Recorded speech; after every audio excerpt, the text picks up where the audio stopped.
Here it is, the final chapter. Let's do it. After 2 years, I remember the rest of that day and the night and the next day only as an endless drill of police and photographers and newspapermen in and out of Gatsby's front door.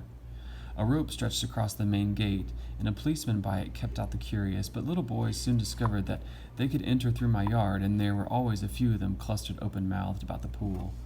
Someone with a positive manner, perhaps a detective, used the expression madman as he bent over Wilson's body that afternoon, and the adventitious authority of his voice set the key for the newspaper reports the next morning.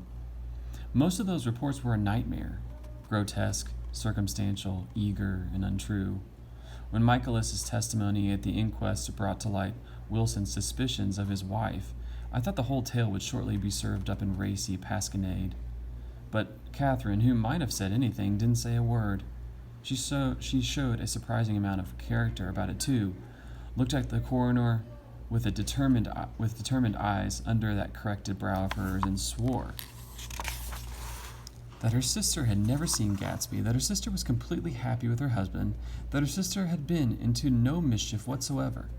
She convinced herself of it and cried into her handkerchief as if the very suggestion was more than she could endure. So Wilson was reduced to a man deranged by grief, in order that the case might remain in its simplest form, and it rested there. But all this part of it seemed remote and unessential. I found myself on Gatsby's side, and alone. From the moment I telephoned news of the catastrophe to West Egg Village, every surmise about him and every practical question was referred to me. At first I was surprised and confused.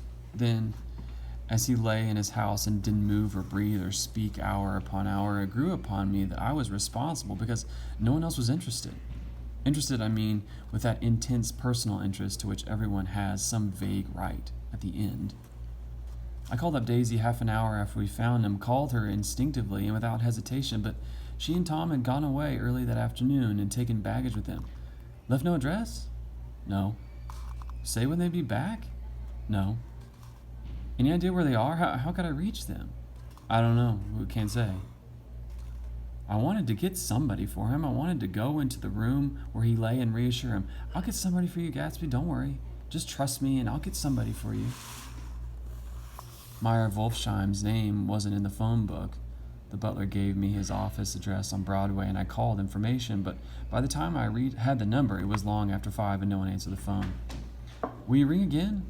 I've rung them 5 times. I've rung them 3 times. It's very important. Sorry, I'm afraid there's no one there. I went back to the drawing room and thought for an instant that there were chance visitors, all these official people who suddenly filled in, but as they drew back the sheet and looked at Gatsby with unmoved eyes, his protest continued in my brain. Look here, old sport, you've got to get somebody for me. You've got to try hard. I can't go through this alone. Someone started to ask me questions, but I broke away and going upstairs looked hastily through the unlocked parts of his desk. He had never told me definitely that his parents were dead, but there was nothing, only the picture of Dan Cody, a token of forgotten violence, staring down from the wall. Next morning, I sent the butler to New York with a letter to Wolfsheim, which asked for information and urged him to come out on the next train. That request seemed superfluous when I wrote it.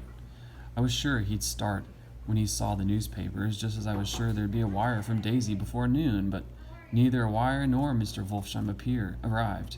No one arrived except more police and photographers and newspapermen.